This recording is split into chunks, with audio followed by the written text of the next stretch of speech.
Hi, ಎಲ್ಲರಿಗೂ ನಮಸ್ಕಾರ. ನೀವು ಕೋಟಿ ತೀರ್ಥ ಅಂತ ಜಾಗ ಕೇಳಿರ್ಬೋದಲ್ವಾ? ಸೊ ನಾನಿವತ್ತು ಕೋಟಿ ತೀರ್ಥದ ಬಗ್ಗೆನೇ ಹೇಳ್ತಾ ಬರ್ತೀನಿ. ಸೊ ಕೋಟಿ ತೀರ್ಥ ಹೆಂಗೆ, ಈ ಕ್ಷೇತ್ರ ಹೆಂಗೆ, ಎಲ್ಲಿ ಹೆಂಗೆ ಬಂತು, ಇದ್ರ ಕತೆ ಹಿನ್ನೆಲೆ ಏನು ಅಂತ ನಿಮ್ಗೆ ಹೇಳ್ತಾ ಬರ್ತೀನಿ. ಸೊ ಕತೆ ಶುರು ಮಾಡೋಣ.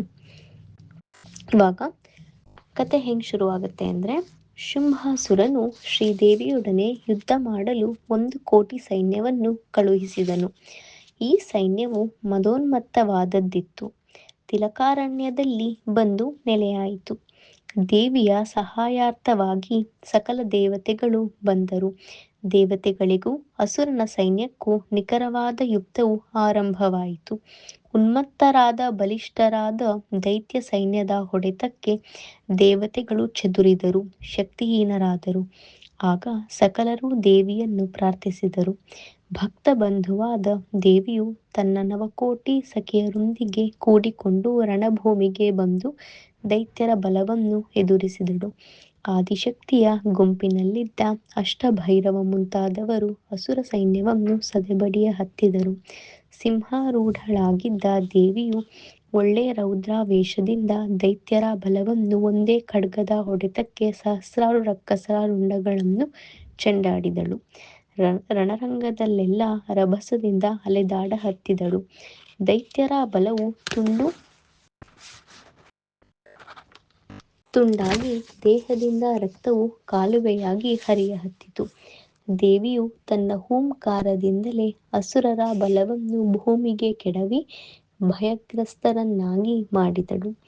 ವಾಹನವು ಭಯಂಕರ ಗುಡುಗು ಹಾಕುತ್ತಾ ರಣದಲ್ಲೆಲ್ಲ ಓಡಾಡುತ್ತಾ ಹಿಡಿ ಹಿಡಿದು ಕಡಿ ಕಡಿದು ಚೆಲ್ಲವರಿದು ಬೀಸಿ ಬೀಸಿ ಚೆಲ್ಲಾಡ ಹತ್ತಿತು. ಈ ರೀತಿಯಾಗಿ ಅಸುರ ಬಲವು ನಾಶವಾಗುತ್ತಿರುವುದನ್ನು ದೇವಿಯು ಕಣ್ಣಾರೆ ಕಂಡು ಮನದಲ್ಲಿ ಮರಮರ ಮರುಗಿದಳು. ಮಕ್ಕಳು ಎಷ್ಟು ದುಷ್ಟರಾದರೇನು, ಕೆಟ್ಟವರಾದರೇನು, ತಾಯಿಯ ದೃಷ್ಟಿಯಲ್ಲಿ ಮಕ್ಕಳಲ್ಲವೇ? ತನ್ನ ಎದುರಿನಲ್ಲಿ ಈ ಪರಿ ತೊಳಲುವುದನ್ನು ನೋಡಿ ಸುಮ್ಮನಿರಕ್ಕಾಗುವುದೇ? ದೈತ್ಯರು ಕೂಡ ದೇವಿಯ ಮಕ್ಕಳೇ. ಆಗ ದೈತ್ಯರನ್ನು ಕುರಿತು ನಿಮಗೆ ಜೀವದಿಂದಿರಬೇಕೆಂಬ ಆಶೆಯಿದ್ದರೆ ಈಗಿಂದೀಗಲೇ ನಿಮ್ಮ ನಿಮ್ಮ ತಾಣಗಳಿಗೆ ಹೋಗಿರಿ, ಸಮಾಧಾನ ಶಾಂತಿಯುತರಾಗಿ ಜೀವಿಸಿರಿ, ನಿಮ್ಮ ಅನಂತ ತಪ್ಪುಗಳನ್ನು ಕ್ಷಮಿಸಿರುವೆನೆಂದಳು. ಆಗ ರಕ್ಕಸರು, ಜನನಿ, ನಮ್ಮ ನಮ್ಮ ಪೂರ್ವಕರ್ಮದಿಂದ ರಕ್ಕಸರಾಗಿ ಜನಿಸಿದ್ದೇವೆ. ಪಾಪ ಕಾರ್ಯಗಳನ್ನು ಮಾಡುತ್ತಾ ಕಾಲಕ್ಷೇಪ ಮಾಡುವುದು ನಮ್ಮ ಧರ್ಮವಾಗಿದೆ. ನಮಗೆ ಜೀವಿಸುವ ಇಚ್ಛೆಯಿಲ್ಲ. ಜನ್ಮದತ್ತವಾಗಿ ವೀರರಾದ ನಮಗೆ ಯುದ್ಧದಲ್ಲಿ ಸೋಲಾಗಲಿ ಗೆಲುವಾಗಲಿ, ಕಡೆಗೆ ಮರಣವಾಗಲಿ ಯಾವುದೇ ಆಗಲಿ ಅದು ನಮಗೆ ಗೌರವಾಸ್ಪದವು. ಜೀವಗಳ್ಳರಾಗಿ ಹೇಡಿತನವನ್ನು ಅಪೇಕ್ಷಿಸುವುದು ಯುಕ್ತವಲ್ಲ.